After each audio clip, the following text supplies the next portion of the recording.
예수가 그리스도이심을 믿는 사람은 다 하나님의 자녀입니다. 낳아주신 분을 사랑하는 사람은 다 그에게서 태어난 이도 사랑합니다. 우리가 하나님을 사랑하고 그분의 계명을 지키면 그것으로써 우리가 하나님의 자녀를 사랑하고 있음을 압니다. 하나님을 사랑하는 것은 그분의 계명을 지키는 것입니다. 그분의 계명은 무거운 짐이 아닙니다. 그것은 하나님께서 낳은 사람은 다 세상을 이기기 때문입니다. 세상을 이긴 승리는 그것이니 곧 우리의 믿음입니다. 세상을 이기는 사람은 누구입니까? 예수께서 하나님의 아들이심을 믿는 사람이 아니겠습니까? 이분은 오셔서 물과 피를 거치신 분인데 곧 예수 그리스도이십니다. 그는 물만이 아니라 물과 피를 거쳐서 오셨습니다. 성령을 증언하시는 분입니다. 성령은 곧 진리입니다. 증언하는 이가 셋인데 곧 성령과 물과 피입니다. 이 셋은 일치합니다.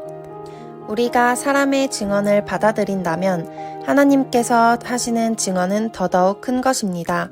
하나님의 증언은 이것이니 곧 하나님께서 당신의 아들을 두고 증언하여 주셨다는 그 사실입니다. 하나님의 아들을 믿는 사람은 그 증언을 자기 안에 가지고 있습니다. 하나님을 믿지 않는 사람은 하나님을 거짓말쟁이로 만들었습니다.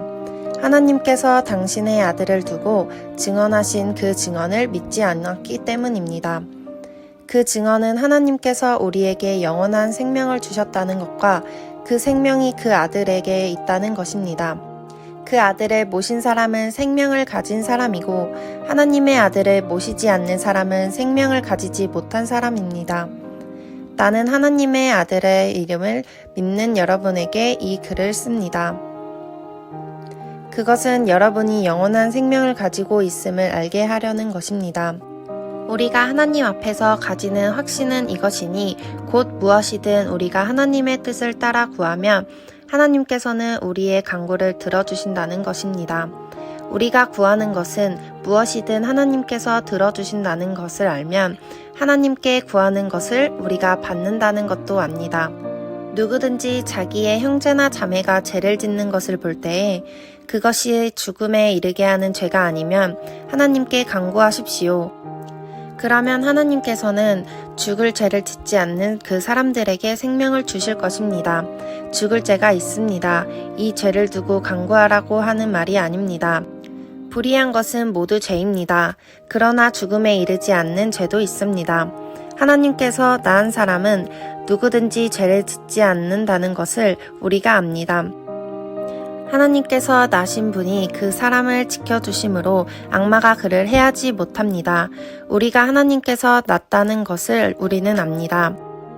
그런데 온 세상은 악마의 세력 아래 놓여 있습니다. 우리는 하나님의 아들이 오셔서 그 참되신 분을 알 수 있도록 우리에게 이해력을 주신 것을 압니다. 우리는 그 참되신 분, 곧 하나님의 아들 예수 그리스도 안에 있습니다. 이분이 참 하나님이시요 영원한 생명이십니다. 어린 자녀 여러분, 여러분은 우상을 멀리하십시오.